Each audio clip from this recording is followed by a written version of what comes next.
All right. I called the special meeting of the City Council together, a roundtable meeting focused on the next step in our fiscal work plan. Before we begin, or just note there's not going to be any opportunity for public comment, but for any folks of the public that are watching on the live stream, and invite you to submit comments in writing or by email to city staff. Rick, you wanted to make a few comments before we get rolling. Thank you, Mayor. Well, good evening, Mayor Pro Tem, Council. Just really quick, I'm going to do this for the council meeting that's coming up as well at 7 o'clock. As you can see, we're doing what is called a little social distancing, and it's basically providing gaps for spit, and when you talk, sometimes you get spray coming out of your mouth, and we just want to be cautious as we move forward. That's why we're kind of spreading ourselves around the room. You'll see some hand sanitizer for the public as well, and we just want to make sure that we're being proactive as we approach this coronavirus together. And kind of what we're dealing with. So during that council meeting, I'll have the fire chief come up and just give a quick overview of some of the stuff we're doing. We're trying to encourage people not to come if they don't have to the meeting. Submit your questions online, submit your questions on the phone number, give us a call, submit questions prior to the council. If you have questions, we can just deal with them. And this way, it keeps the spread of the virus, obviously. And then we're looking at some other things as well. But this is why we have the setup that we do. And so I thank you very much for your time. And I just quickly wanted to add to that just ask all the members of the council to please just respect that Mark Carrera is leading the communications effort to the community on when there's issues that might come up, or if there's any questions, or you acquire information about possible, sightings of folks that have been infected in Snoqualmie or the community, to please just bring that to the information directly of the fire chief, so that we can make sure that our communications are coordinated. All right. With that, I'll turn it over to Robert. As you know, on the work plan, the first issue up is we're going to spend the first. We have the advantage of we hope a light enough council agenda tonight where we might be able to spend upwards of 45 minutes to an hour picking up a focus on revenue. So maybe we'll have at least a couple hours to get through some revenue stuff tonight. If not, we'll continue to pick up revenues, and then we'll shift to expenses in the next conversation. So with that, Robert, if you can go ahead. So tonight, we made just a slight adjustment, but tonight we have the revenue forecast, so we're just going to focus on the revenues, assumptions and revenue discussion for a 6-year projection. We're going to also talk again, if you remember, we started talking about this at the retreat, discussing what a recession scenario projection would look like on the city and the city revenue side. And then fund balance, we're just introducing the concept. We're not going into detail tonight, so that's what's on the agenda. And when I go through each slide, I'll just pause for questions on each slide, since we want to make sure that you understand and get all your questions answered as we go forward with this presentation. So the first slide here is talking about what the current revenue conditions for operating revenues of the city are. So again, just the day-to-day operations of the city, what they look like. And again, the city's currently facing what we've talked about now for a few meetings, the build-out.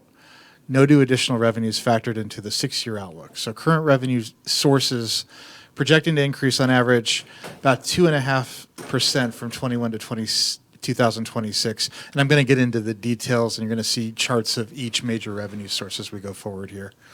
On the removal of the Salish ongoing revenue estimates, it reduced the forecast annually by approximately $1.3 million by 2026. So imagine if it happened on full build-out, and you receive the property tax revenues or a PILT for the expansion, if the houses were built, if the full thing was online, that's pretty much what we were building into the base. And again, that was a conservative estimate, but it still ended up being about $1.3 million in ongoing revenues by 2026. So that's just kind of, painting the picture of where we're at right now.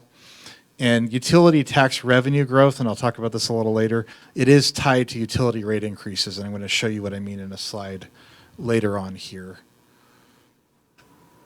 And so the assumptions, property tax revenues, in the first chart we're going to show a different scenario as well, but the property tax revenues that we built into the base forecast here do exclude the 1% annual increase, assume no new development, such as the mill site in the forecast. So nothing new is in the forecast. We just want to show our best on what the revenues would look like with nothing added in at this point. Sales tax and B&O revenues also do not include any new growth in development. Utility tax revenues do assume council-approved utility rate increases annually through the forecast period. I'm going to show you a little bit of detail on what it looks like without that later on, so we're going to get to that point tonight. Fine and fee revenues, non-utilities, they do not assume any fee increases. So if you remember correctly, in the budget process, there was an appropriation, I believe it was for $200,000 for a fee study at some point. That's looking at all the developer fees, looking at our inspection fees, looking at our park fees, comprehensive fee study for the city non-utilities. That hasn't happened as of yet, so right now we haven't built any increases into the forecast. And the fee revenues, we're anticipating that the fee revenues, especially based in community development, they're going to decrease after 2020 due to the end of major construction projects within the city. So if you remember, the council policy on sales tax was to set aside the one-time sales tax. We did not have any such restriction on community development. So a lot of the revenues, because we're showing government type, including streets and CD revenues now, because we're showing that, it does have an impact on the charts. So this is just your baseline revenue forecast for operating. So again, I've had some requests to go back to 2014. So I've showed this. This is 2014 actuals through 19, and then forecast from 20 to 26. So just kind of showing you what the forecast is. And again, what you're seeing is phase 2 coming up here with the mill site, and also some of this is the high school building as well, because I had a lot of inspection fees coming in. There was a lot tied to that project. So those two projects, you can see Hampton Inn as well. So you had a lot going on in the city. And then you kind of reach that peak up here in 2019. And again, this is where we're at. It's all built out now. So then what you're seeing is you're dropping down a little bit because we have little activity we're anticipating this year. Won't exist next year in 21. Then you're just growing, based on the estimates that we were talking about earlier. So you're just growing at about a 2.5%, on average, about a 2.5% increase for each revenue source going forward. So I have a question, what you just said. You're pointing to 2017, you said there was an increase because of the mill site. There was a couple things going on here. There's not mill site, I'm sorry, it was phase 2. Okay. That was phase 2 of the, Snoqualmie Ridge. Okay, thank you. So that's the townhomes and everything else. That was the finishing touches of Right, that. I get that. I was curious. There was also, and this also includes some council policies and staff actions. So there was some change here as far as, I'll be honest, when we look back at the revenues, this is well before my time, well before most of our time here. There were some years where the one-time revenues weren't set aside as much as other times. So again, this is our this is the best we're getting from the actuals. It wasn't always even, so there's just some little areas that might be more spiky than one would say right now. But again, the overall theme is you had the increase here, you capped out of the development here, and then you're just growing by pretty much base increases going forward there, plus utility tax revenues. So I have a question. So operating for revenue forecast, so this is coming from property taxes primarily? Yeah, I'm going to show you the major sources, but it's Okay. property, and I'm going to actually show you the mix of sources too. So again, The spike 16, 17, doesn't that include a Safeway, Bartell? Safeway, Bartell, Millside, Hampton, everything going on. Yeah, everything going on so at is once this- there. so this Phase in- 2.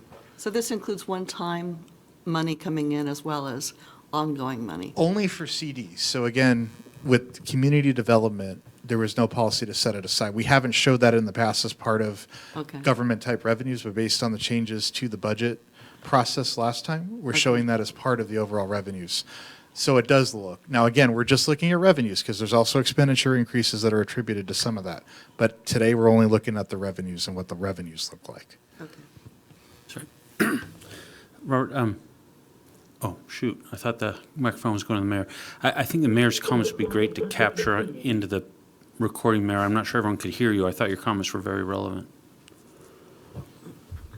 Yeah, sorry, Rick noted I didn't have the microphone.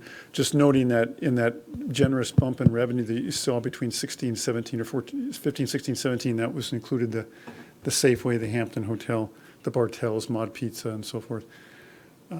which is not atypical when master plan community, similar to what you saw in the Issaquah Highlands, when it hit a certain number of rooftops that drove and supported that retail, you see a big flurry of a lot of development very quickly. And that's what we saw with much of the build out of Snoqualmie Ridge, or the business park. So this includes developer fees as well as, Yes, it does include one-time developer fees that were not part of deposits. So it does include that, but it also includes increases that we saw during that time also of property tax. So once something like the Safeway got under the rolls, we saw a bump in property tax. Same thing with even the townhomes or the end of phase 2 at the Ridge. So that's also included. So this is including everything that we see. And you're going to see more details. so why do we call it operating?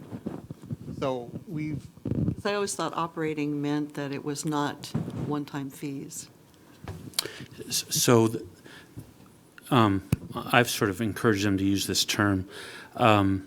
So I'm sorry, does this include capital type revenues? All right, so he's got 3 buckets. He's got operating, capital, and the only things that are going into capital are things that are restricted by whoever gives the money to us, like grants, or by the state, that are restricted to capital. So, or things that previous councils have set aside, like the construction sales tax has set aside and said that should be capital.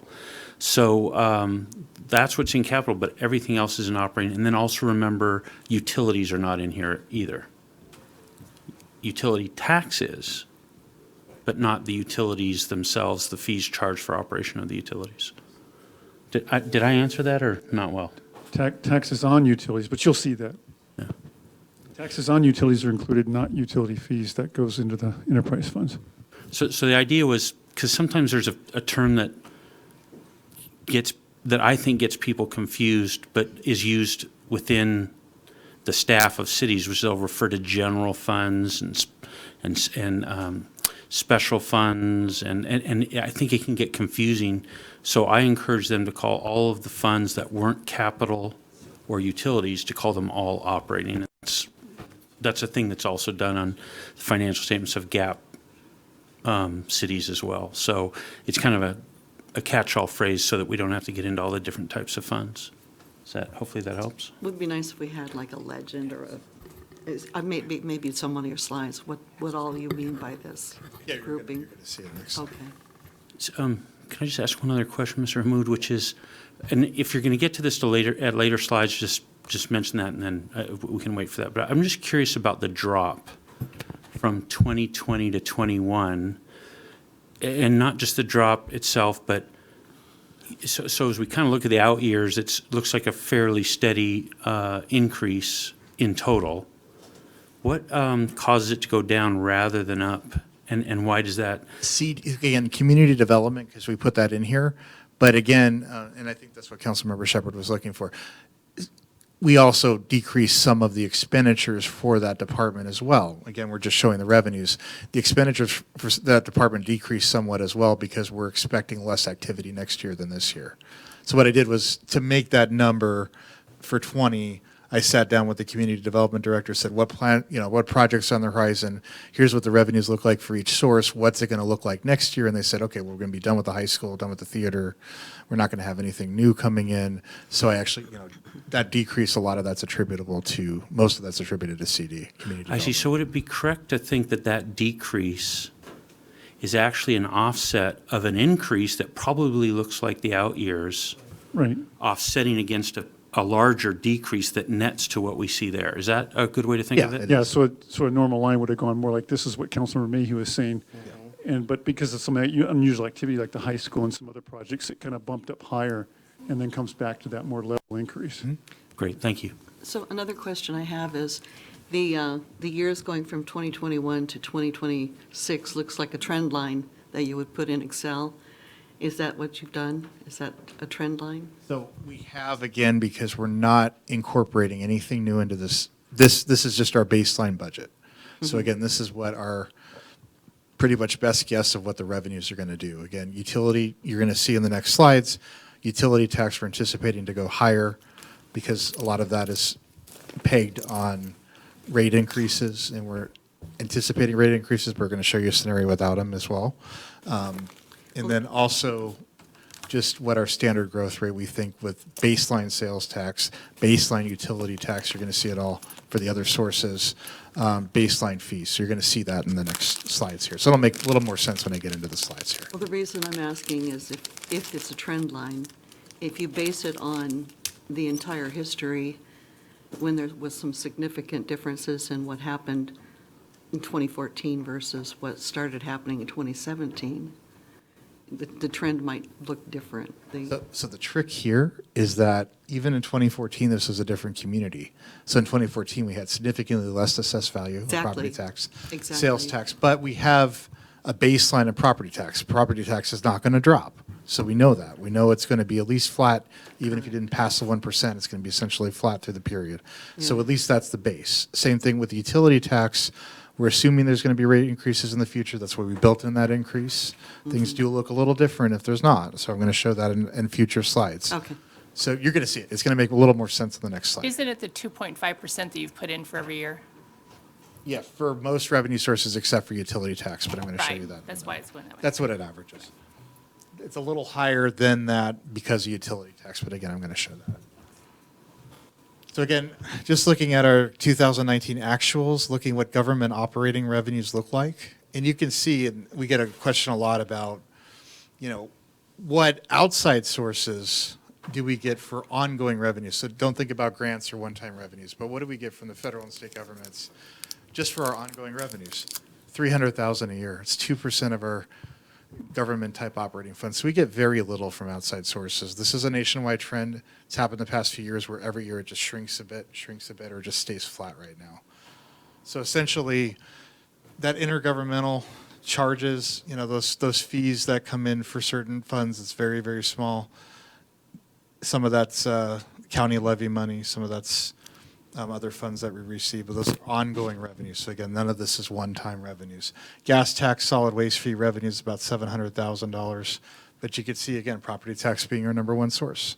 42% of the total revenues of the city, about $7.9 million in 2019. Of the total operating revenues of the city? Yes, Yeah. with all the sources we're talking about. Sales tax and B&O, again, about both of those sources together, about $3.1 million, about 17%. Utility tax, and again, that's ongoing, so that's not counting the one-time sales tax revenues. Utility tax, $2.7 million, about 14%. Charges for service, and again, that includes community development charges, about $4 million, 21%. But again, that piece is going to drop in future years. So we don't have developer fees in this pie chart? Not one-time fees, no. There's no one-time fees in this chart. Okay. There are fees for inspections, things like that, general I fees for thought in the service. previous chart, I thought you said there were developer There's fees. fees for service in there. So if there's an inspection fee, Okay. things like that, those are in here. Oh, But if you're okay. talking about like a GFC, that's utilities. But- Different. Yeah, some might be a little gray, but you would perhaps consider some of those one time, and that's precisely sort of an assumption or policy question the council needs to discuss. If you have a permit fee or an inspection fee, for example, an activity that's going to start going away on average, then you may want to treat that as one time. So maybe just, you could remind us what the policy is so that we're all kind of clear on what Councilmember Shepherd is asking. So if we just think about construction that happens in Snoqualmie, it generates a number of fees. Maybe you just go over which of those go into the operating budget and which of those don't. Right. So right now, the only thing historically at this point that has been moved from the operating budget per se to one-time revenues that are just purely based on construction are one-time sales tax construction fees and a very little portion, very, very small portion of B&O. So would it be right to say, because I'm sort of tripping on this term one time, I think with respect to, I thought that the policy was that all construction sales tax was kept out of operating. There was no Yeah. attempt to find Right, out if construction it's one sales time or tax. not time. Yeah, So if exactly. it's construction, so that was how in the past the council said, well, there's all sales tax, but construction sales tax is something that's going to go down Full category. significantly once we're fully built out. Yes. So they kept that out of the operating budget. That full category is moved out, yes.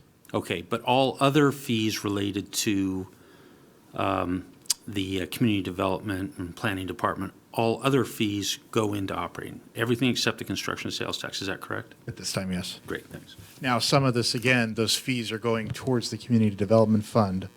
And the ones that do, that's funding the department. That's something that we've talked about before, of course.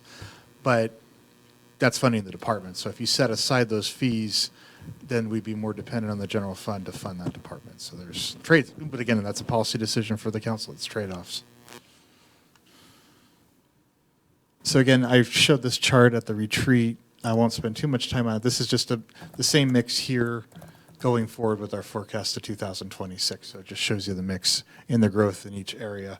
And just to highlight it, you can see that essentially with just very little infill, very little reappraisal inside, that's pretty much, you know, your baseline on property tax. Again, we do not put the 1% in this forecast. Sales tax and B&O, you can see here's the growth in the middle here.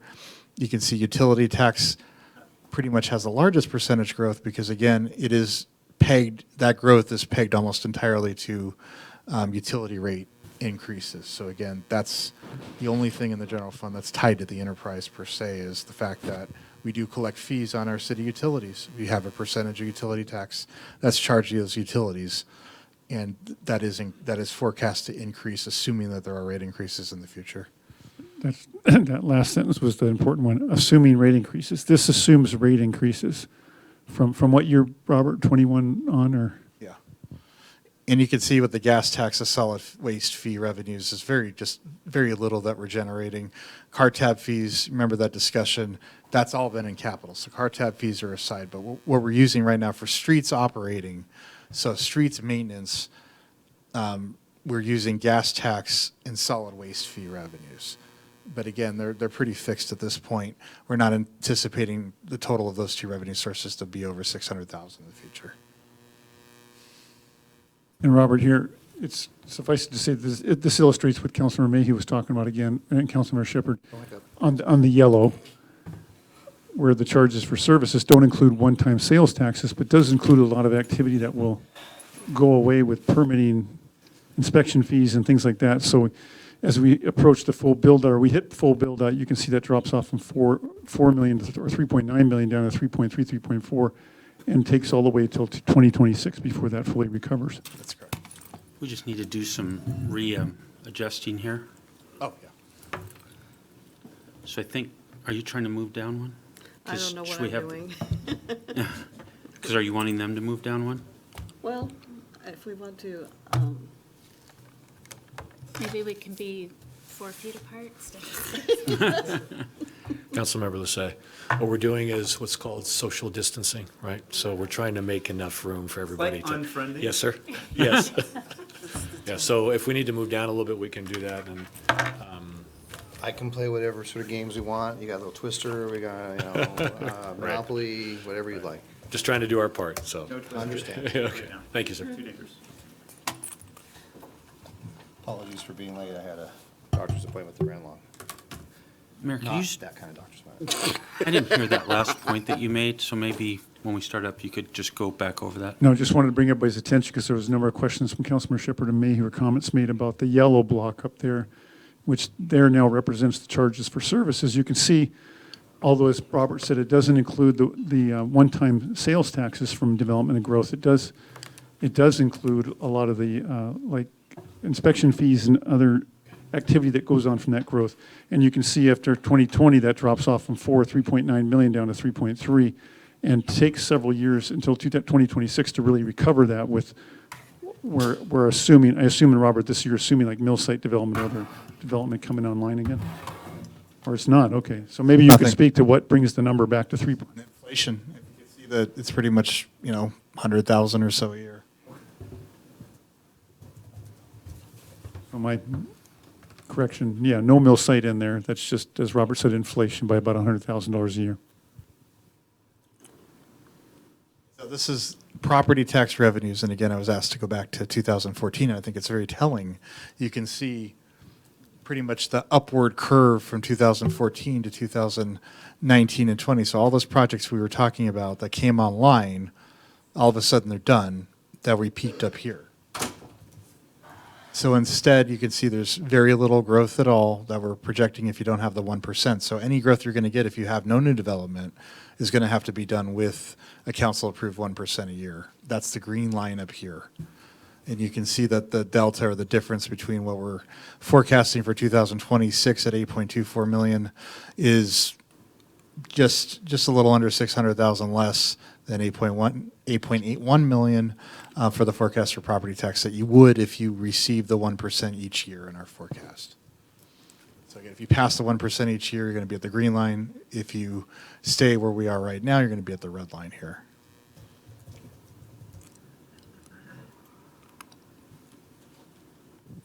Any questions?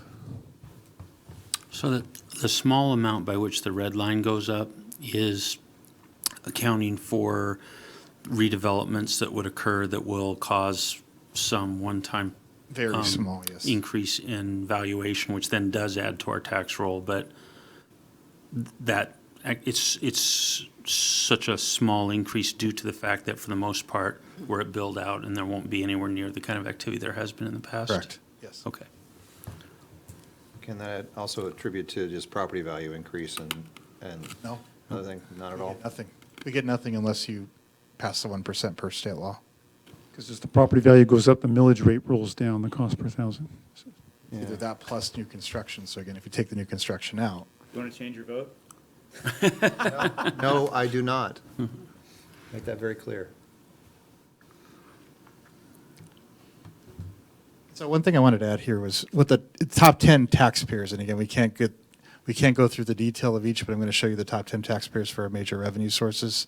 You can see this is in alphabetical order. And so these 10 taxpayers are attributable to about 11.8% or so of property tax in 2019, so just under $1 million. And you can see on the list, you got the Hampton Inn and Suites, Motion Water Sports is on there. And I take it back, there's an error on this chart. That should be, we had that twice. That's actually G3 Partners is Technical Glass. So Technical Glass is here. Is that what the Salish. Kendall Lake building is? What is the Kendall Lake building? Kendall Lake is where the King County Department of Permitting is. Okay. They don't contribute as much. Is this for the Salish Lodge? Is this the taxes or is this the PILT? Oh, thank you. Currently, we're getting property tax. Thank you for pointing that out. I asked Robert earlier to put that, ran out of time today. We're going to put a different color on that to sort of call it out to say, although we do receive the property tax from that,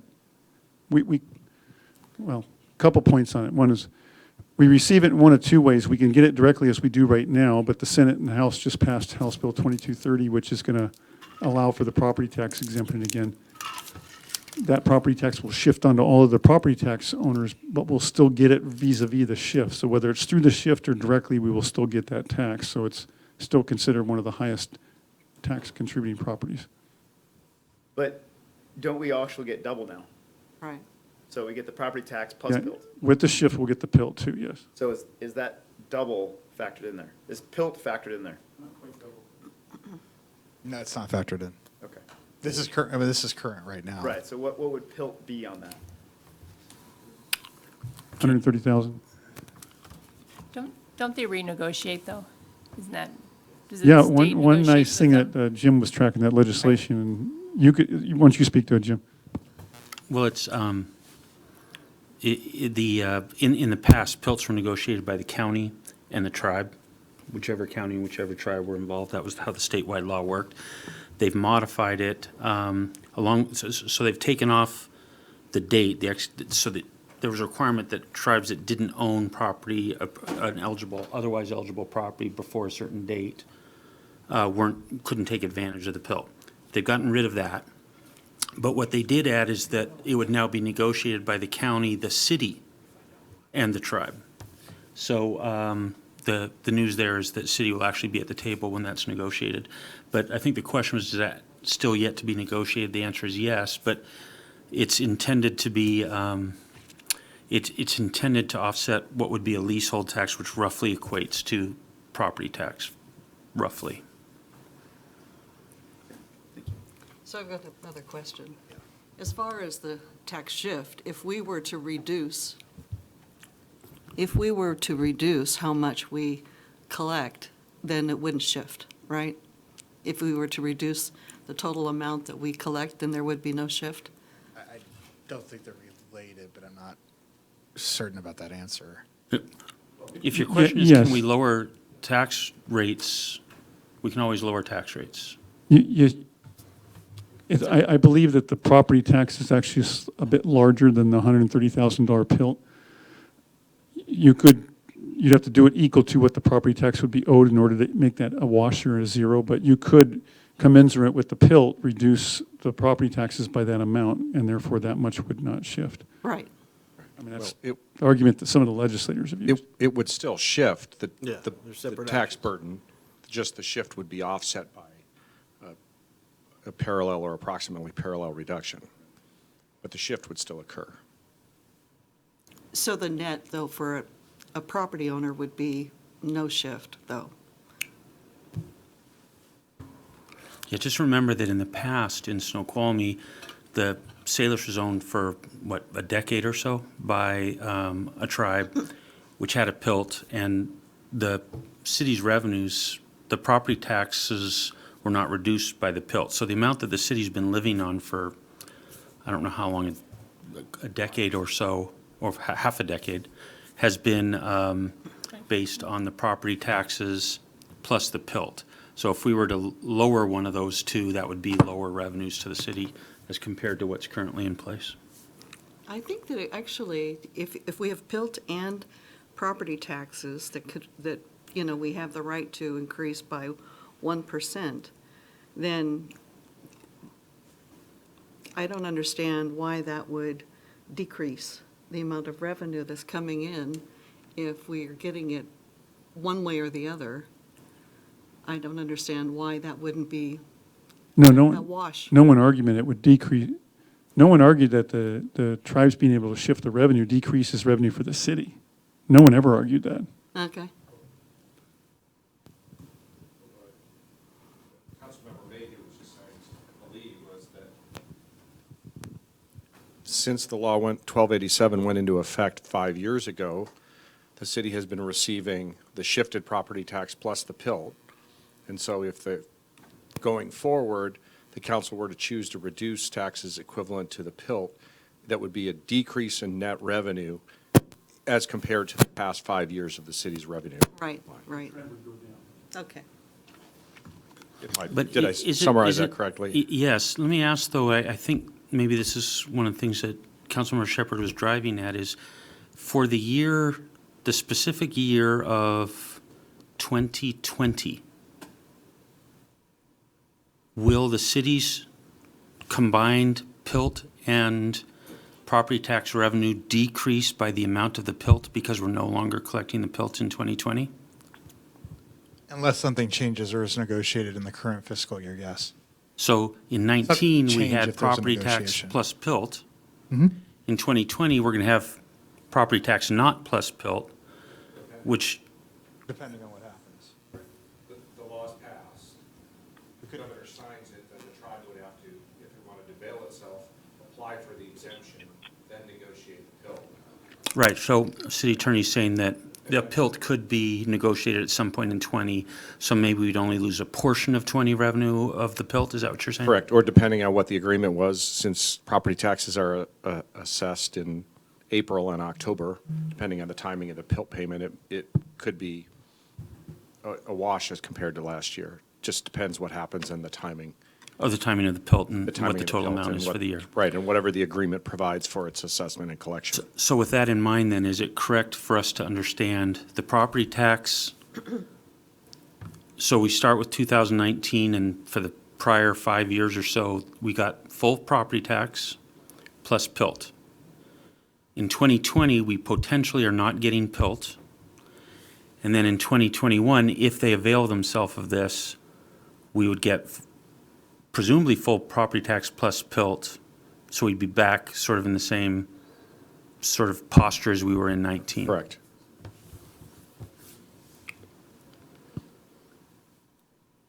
But as far as property shift, I think it is something that we have control over.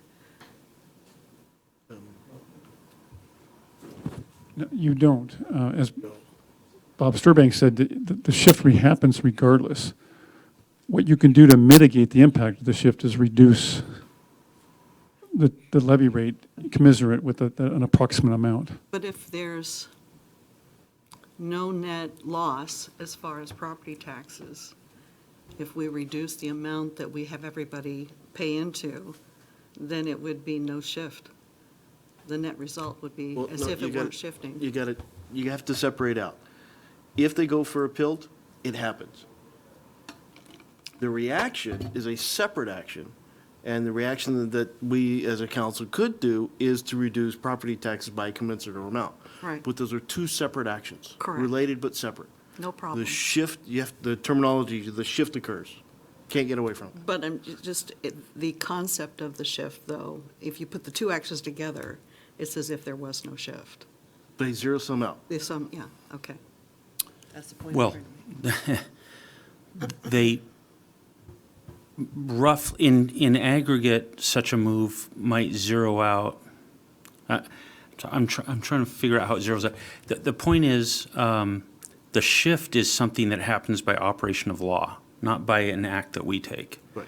If a PILT is negotiated, which the tribe will be entitled to ask for and to negotiate a PILT if they so choose under this law, if they negotiate a PILT, then by operation of law, that property tax that they no longer pay shifts on to the remaining taxpayers. We can't stop that from happening. It's not an action we can take or not take or oppose, or it simply happens.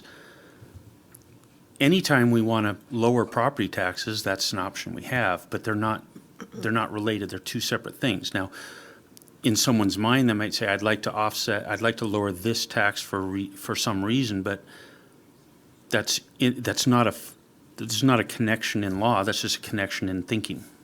Does that make sense? Yeah, but I think the net for individuals is that it's zero sums out. Well, no, because they're currently paying the shifted property tax, and they have been for many years. So if the Snoqualmies were to ask for and have a PILT implemented, our property taxpayers would just continue paying as they have for many years. Unless we change it to be less. Well, we can always lower their taxes, yes. So we have 10 minutes. I don't know how many more slides you have, and we spent about 15 talking about PILT. If that's part of the plan, great, but we're running out of time. Right? So sales tax and B&O revenue forecast 2014 to 2026. And again, I do apologize, you're going to see spikes in previous years. Some of that's due to the way there was transfers in and out. There was also some B&O that was not shifted. There's B&O construction revenues that were not shifted, so you're going to see up and down a little bit. I just kind of want to focus the lens on where you started here, 2014, 2.74 million for both revenue sources total ongoing the best we can, 3.16 here in 18, and you can see we have a little bit, a little slowdown going into 19. Some of that was the remodel of the Salish Lodge actually impacted revenues a bit. And then going forward here, we picked up the Hampton Inn, picked up some more activity. So this is our best guess going forward. I'm going to show, I've got a couple slides later about what we're watching on sales tax and what possible downturns would do. But this is, again, just our standard status quo. And you could see about 3.08 million was the actual for 2019. We go up to 3.88 million 2026 here. So you're not seeing that much growth. Again, it's pretty slow but steady growth. On the back end, we're upping our collections for B&O taxes. We're taking a look at that right now. We've contracted with the firm last year to look at our collections. They're doing that as we speak. That could bump this number up a little bit, but no guarantees. The other thing we're also looking at is the Marketplace Fairness Act that Congress passed to allow the city to collect taxes from out-of-state retailers for the first time. That, and I actually talked to Mike Bailey, who was the facilitator at our retreat about that. That could take 3 to 4 years for the city to really realize the revenues. So again, if you bought from an online retailer that is out of state before they weren't paying taxes, now they have to come into compliance with that. That could bump our online sales up by anywhere between 10 and 20% at least, maybe even higher, we're not sure. That could have an impact on this, but otherwise, this is, again, the no development option, what sales tax and B&O would look like. And again, there's no mill site in this, there's no business park expansion in this number. Any questions on this? I Yeah. just want to point out, Council, that, and so, Councilmember Sundwall's question, we do have planned time, assuming we have it in the regular council, to continue talking about this, and if necessary, at our next roundtable. So I think one goal is to make sure we're all comfortable with these revenue projections before we move forward, because we don't want to revisit them later. We want to start sort of pegging down pieces of our budget. So the one thing I want to bring up on this is, am I right that you just built in a 2.5% inflator? Yeah, we're slightly higher on sales tax, slightly lower on B&O, yes. And I'm just wondering, so I'm looking at, so for example, King County doesn't use a set inflator. It moves each of those years by as much as 1%. So they're sort of bouncing between 2 and 4. So I'm just wondering why you chose 2.5%, kind of what's that's based on. And I want to make sure that we all as the council kind of buy into that, so that it's not going to help us to start re-questioning this later. So I think if we should understand why that 2.5% was chosen and make sure we're comfortable with it and we're going to use that. So unlike the county, we're not factoring any growth into this forecast. So that's the one major difference between the county forecast, and this is what I'm showing you here. Second, what I did was I looked at different categories and actually stripped out, kind of looked at what miscellaneous retail, which is our online sources. So I'm looking at that category, what it's been doing the past few years. It's been going up pretty steadily. I did go a little below that, but that's, again, council policy. If they think I'm too low, we can revisit that. I also looked at what the restaurants were doing. Again, it was above that curve. I'm kind of looking at, again, if nothing else changes in the community, what our best guess is. If there's no new activity coming in, if there's there's less construction people here, if there's less tourism, if there's just less people growing in this community. Again, you added a whole hotel last year, 99 rooms. If there's no expansion of that, how much are these revenue sources actually going to grow? And again, you're just looking at the spending habits of the current population. As I talked about a little bit at the retreat, the other downward pressure on these numbers is a couple things. On B&O, it's the built-out business parks. Again, you're seeing what the activity is going to do in your existing sales. The second is the leakage. And again, this community has a lot of leakage to Issaquah, even to North Bend, for things like fast food that don't exist here, things like Costco. So you're still seeing a lot of leakage going into those other communities. So again, there's a lot of downward pressures on these revenue sources at this point. That's something we've looked at when we looked at this forecast. Right, so how again did you pick 2.5%? I looked at, the average rate of inflation has been sub 2% right now. So I did go a little bit higher than that. But I didn't see full bore growth. I kind of looked at what an average restaurant is doing, filtering out the rest, what an average retailer is doing, filtering out the rest, and that's what I came up with. So it'd be fair to think you're basically in your model, what you're looking at is, yeah, we'll collect more, but just because of inflation. So whatever retailers are selling today in our city, you're assuming they're going to sell about the same going forward, but their prices will be a little bit higher by inflation. So we'll get that much. Right. And then you had to approximate inflation. You picked a number a little bit north. You felt 2% maybe was a base, but you said, well, there'll be a little bit of growth, and factoring things in 2.5% felt like a reasonable estimate. Yeah, I'm a little over 3 on sales tax. I'm a little over 2 on B&O. Okay. B&O, again, a lot of it's those retailers that are, you have to have a physical presence here, so we can't get the online retailers. So the ones that are doing business here, delivering into the community, and the business park. And again, my question is, if we're going to raise it, where's the growth? I mean, it's a policy question for the 7 of you, but that's one of my items when I was looking at this is, how can I justify, because I was looking at the other end, how could I justify 5% or 6%? And I didn't see enough categories growing that robustly into the future. Got it. So just as a simple statement, sales and B&O tax is 2.5%, which is an approximation of, it's your best estimate of inflation. Correct. And that's what that number is. Well, inflation plus consumer demand. So some of that is if business activity, ticks up just above inflation. So Okay. again, inflation looks So a like it's slight going to be tick up lower. above Yes. inflation, okay. What about recession? Is that built into this? Well, we're going to show it, yeah. Oh, so you haven't factored recession into this yet? No, this is again this baseline, but you're going to see the recession slides in the following. This is just, again, the no growth scenario, just stagnant scenario for the city. Okay. Sales tax, top 10 taxpayers. And you can see Amazon's in the top 10 for the city now. There was a software purchase by one of, up on the ridge in the past year that shows up. So sometimes you do get business activity in the ridge that helps your sales tax, but a lot of it's one time. So it's hard to tell ongoing, how much the city is going to receive year to year from those businesses.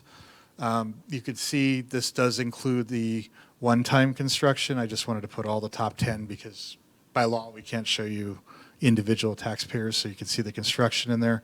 But non-construction, Safeway, Salish Lodge, the Ridge Golf Club, and State of Washington licensing. Because we actually do receive sales tax off a lot of the licenses, like if you think of fishing licenses, just renewed mine, sales tax on that. Park fees too. So how long have these stores or these businesses been our top 10 taxpayers? It shifts. I can tell you that Amazon probably hit the top 10. I don't have a lot of historical data, but I would guess that Amazon was not on the top 10 years ago, 5 years ago. I could say that that's relatively. Salish has probably always been on the top 10. Same thing with the Ridge Golf Club. And in 5 years, would you guess everything with construction after it is gone? Yeah. Unless there's a change in policy, yes. So what would be interesting is to see who are the next 5, Okay. right? Because the next 5 are going to take their places, right? So I'd be curious to what that number would be, sans however many construction people are going to go away and filling those in with the next 4 or 5 or I whatever. can show it to you. That's no problem. Some of the businesses in Seattle are really changing as far as what is their dominant retailers. Yes. And I think that we probably need to pay more attention to how much our stuff is shifting between our top 10.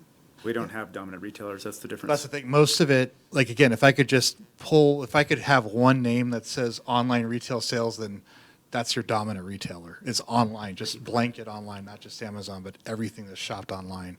Even if it's just, one purchase from one retailer once, it's online sales that are dominant because there's no retail in the city. It's very little retail, just small boutiques downtown, not a lot of retail. So that's why online is really dominant in this community. So what we would need from the council or council members on any observation of trends or changes or whatever is where in your mind does that convert into an assumption here on all these various tax revenue sources that you might suggest a different assumption or methodology or approach? Does it change the numbers or is Robert's method still within a reasonable, that's an reasonable assumption, proceed, or no, let's revisit this assumption because we don't like that assumption? So I just got the thought that's going through my head is, and so a lot of people in the community try and emphasize to community members to shop locally, which I agree with and I wholeheartedly support and try and spread as well. But maybe it would be shop locally, and if you don't, shop online. There's already Because we been get the sales conversations with tax. the chamber to that effect, yeah. Yeah. I joke a lot even. Or go to Issaquah, find what you want, and then come home and buy it online. I appreciate the conversation, but I'd like to move on to what we're trying to get to here, which is trends and forecasts. Can we do that? Well, Councilman Rossi, in all due respect, we are wanting to make sure that the council is accepting of the assumptions that are being used too about the forecast. That's fine, but let's get on to that then. I mean, We have about 2 minutes or a minute left. The only other one on the 2.5%. That's your opinion, that's not my opinion. I'm not fully comfortable saying yes or no on anecdotal data. I would like to see your calculations of how much was I getting, you called restaurants, how much was I getting in a restaurant, what percentage that increase was, how much was I getting in the different categories and what that percentage increase was, and then a final calculation down at the bottom saying, okay, that all equates to about 2.5%. I could show it to you offline. Okay. Yeah, sure. I can send it to you. Absolutely. I'm just a numbers guy, sorry. Again, B&O, top 10 taxpayers, this one's a little different. You can see, again, you still have some construction. I think Honeywell might have been the security systems at the high school, but I'm not completely certain about that one. You could see Safeway's on there, Technical Glass is on there, Cardin Systems, Space Labs is on there. So again, it's about 487,000 for those top 10 taxpayers. And again, I can show you what it looks like with taking the construction out if you wanted to see that one too. Is there a set B&O tax rate, or do we have a say over what the B&O tax rate is in Snoqualmie? Yeah, you absolutely have all the discretion in the world to set the B&O tax rate. Okay. Or to eliminate it or replace it with a square footage tax or a head tax or Right. several other options. So utility tax revenues, and then I'm probably going to have to close up pretty fast here. But utility tax revenues, you can see the forecast for 2014. Actually, Robert, this is, that is a good long conversation right here, so that's probably a good way to stop, and we can hopefully pick that up in our committee of the whole. So let's right now take a 5-minute break, and then we'll start the regular council meeting. And again, we can pick up this conversation, hopefully, if we have time during the regular council meeting. All right, so with that, the roundtable is adjourned.